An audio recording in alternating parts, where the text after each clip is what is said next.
Assalamualaikum warahmatullahi wabarakatuh.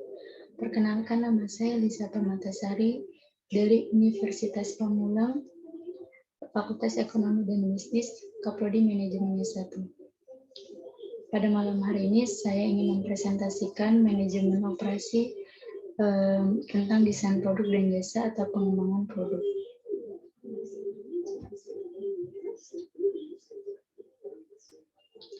Pertama, definisi pengembangan produk baru. Produk baru diartikan sebagai produk baru bagi perusahaan. Modifikasi dari produknya yang sudah ada, duplikat dari produk pesaing, produk yang diakuisisi, dan produk asli inovatif. Produk baru diperkirakan bisa memberi sebuah proporsi yang tinggi bagi pertumbuhan perusahaan. Setiap perusahaan harus melaksanakan pengembangan produk untuk membentuk masa depan perusahaan.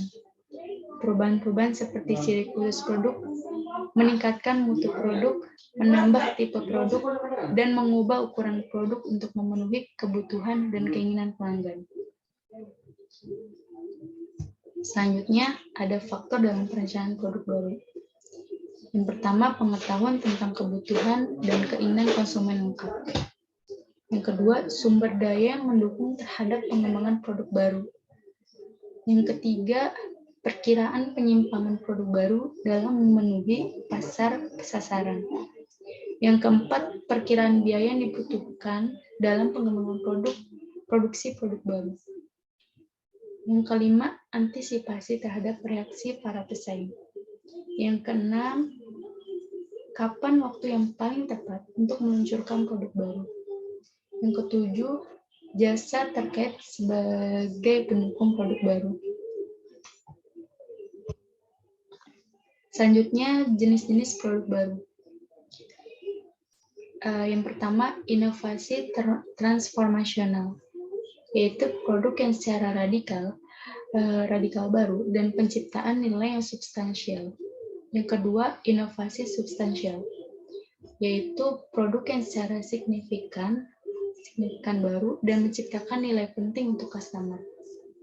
Yang ketiga, inovasi inkremental, yaitu inovasi produk baru yang menyediakan peningkatan performance atau nilai yang diterima lebih baik atau biaya lebih rendah.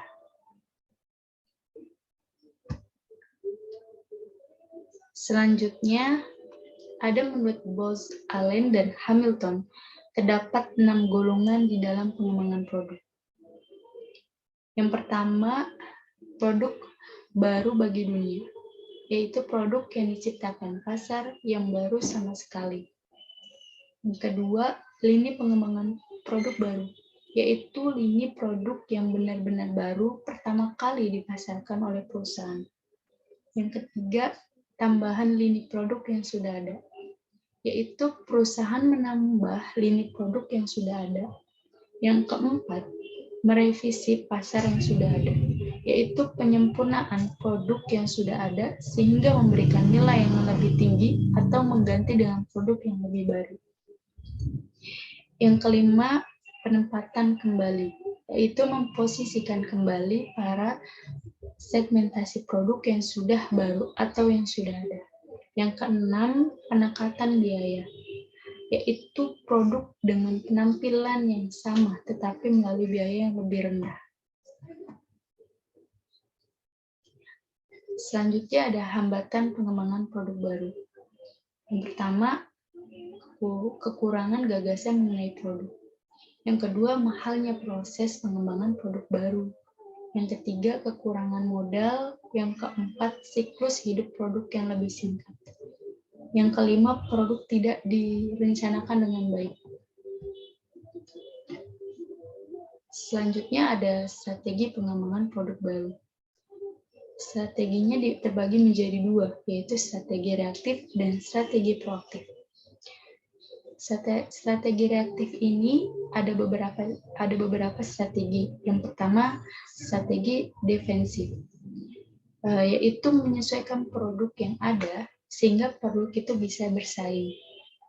Yang kedua, strategi imitatif, yaitu mampu dengan cepat meniru produk baru.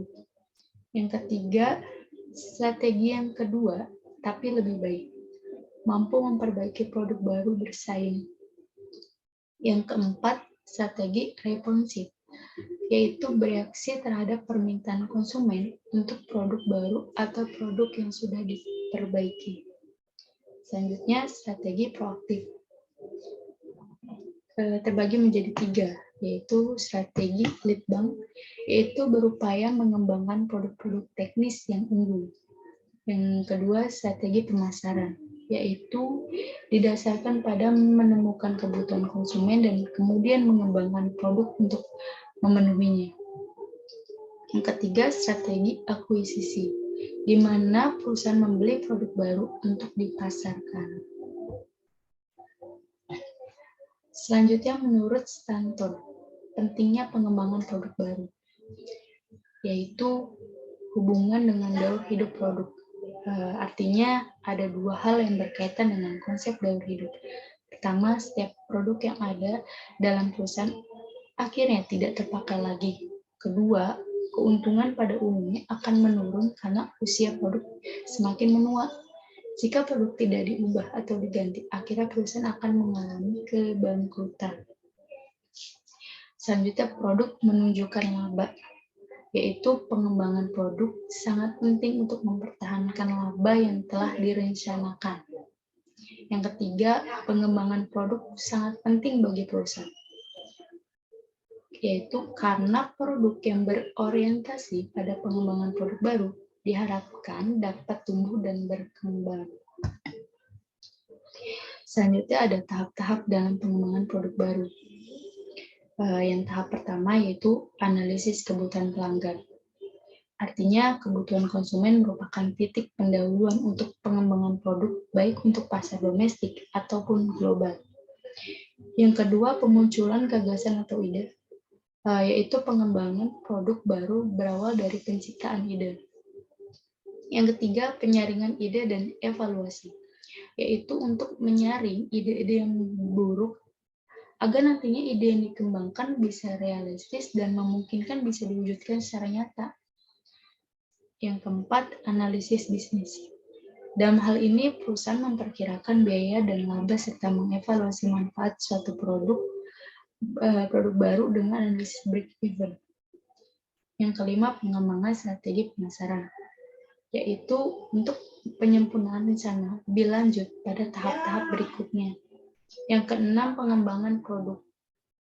Dalam hal ini, ide yang menarik akan dibuat konsep produk yang bias diuji. Dari ide produk bias dibuat beberapa konsep. 7. Pengujian produk dan pasar. Pengujian produk merupakan tahapan dari pengembangan produk. Yang kedelapan, komersialisasi, yaitu uji pemasaran memberikan cukup informasi untuk bisa mengambil keputusan. Selanjutnya ada Quality Function Deployment atau QFD. Quality Function Deployment atau QFD adalah pendekatan sistematik yang menentukan tuntutan atau permintaan konsumen, kemudian menerjemahkan tuntutan tersebut secara akurat ke dalam teknis, manufacturing, dan perencanaan produk yang tepat. QFD dibuat pertama kali pada tahun 1972 oleh Mitsubishi Shipyard di Kobe, Jepang, yang kemudian dikembangkan oleh Toyota dan para pendukungnya dan digunakan oleh banyak perusahaan di Jepang dan di Amerika, atau Eldin 2002. Quality Function Deployment atau QFD merupakan satu-satunya sistem mutu komprehensif yang bertujuan secara spesifik, yaitu memaksimalkan kepuasan konsumen dengan mencari kebutuhan konsumen. Selanjutnya, penerapan QFD. QFD banyak dilakukan di berbagai perusahaan dan institusi termuka di berbagai negara, antara lain 3M, IT dan T, Boeing, Chevron, Daimler, Chrysler, EDS, Ford Motor Company, General Motors, Gillette, Hewlett Packard, Huggies, IBM Jet Propulsion Laboratory, Kawasaki Heavy Industry, Kodak, Lockheed Martin, Marriott, Motorola, NASA, NATO, NEC, Nissan Motors, Nokia, Pratt & Whitney, Procter Gamble, Raytheon, Sun Microsystems, Texas Instruments, Toshiba, Toyota Auto Body, Departemen Pertahanan Amerika, Visteon, Volvo, Xerox, dan masih banyak lainnya. Dan selanjutnya, manfaat QFD, Quality Function Deployment. Yang pertama, fokus pada pelanggan. Yaitu maksudnya pengumpulan masukan dan umpan balik dari pelanggan. Informasi kemudian diterjemahkan ke dalam sekumpulan persyaratan pelanggan yang spesifik. Yang kedua, efisiensi waktu. QFD dapat mengurangi waktu yang dibutuhkan dalam pengembangan produk karena memfokuskan pada persyaratan pelanggan yang spesifik dan telah diidentifikasikan dengan jelas. Yang ketiga, orientasi kerjasama tim. QFD merupakan pendekatan orientasi kerjasama tim. Semua keputusan dalam proses didasarkan atas konsensus dan dicapai melalui diskusi mendalam dan brainstorming. Yang keempat, orientasi pada dokumentasi. Ini maksudnya produk yang dihasilkan dari proses QFD adalah dokumen komprehensif mengenai semua data yang berhubungan dengan segala proses yang ada dan perbandingannya dengan persyaratannya pelanggan.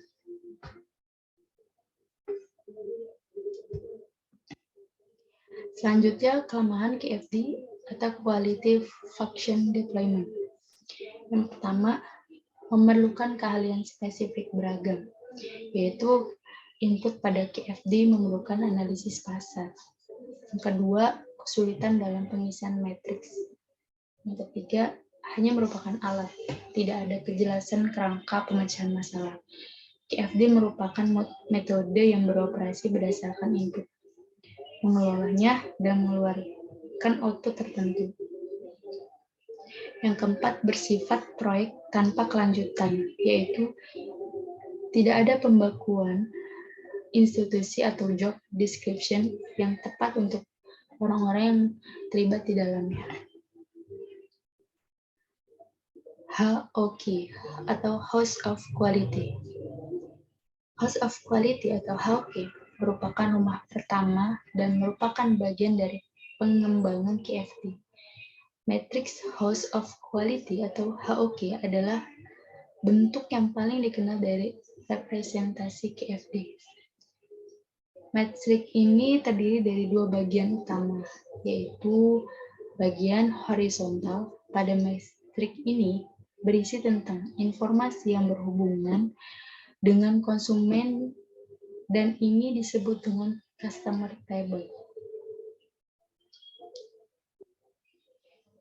Yang kedua, bagian vertikal pada matriks berisi tentang informasi teknis sebagai respon dari input konsumen dan disebut dengan technical table. Dan selanjutnya ada tahapan pembuatan matriks House of Quality. Yang pertama, menentukan karakteristik produk, yaitu karakteristik atau jenis kebutuhan yang sesuai dengan keinginan pelanggan. Yang kedua, mengadakan penilaian karakteristik produk, yaitu untuk dapat menerjemahkan apa yang diinginkan pelanggan menjadi suatu rangkaian pemrosesan terhadap produk atau jasa bahan baku tersebut. Yang ketiga, menentukan variabel performansi para pemasok, yaitu pemasok yang dimaksud di sini adalah pemasok bagi unit usaha untuk kegiatan produk yang harus ditentukan. Yang terakhir, mengadakan penilaian performansi, yaitu penilaian performansi yang dimaksud adalah tentang kekuatan maupun kelemahan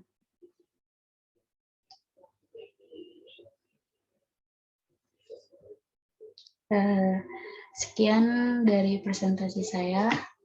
Kurang lebihnya saya mohon maaf. Wabillahi taufiq wal hidayah. Wassalamualaikum warahmatullahi wabarakatuh.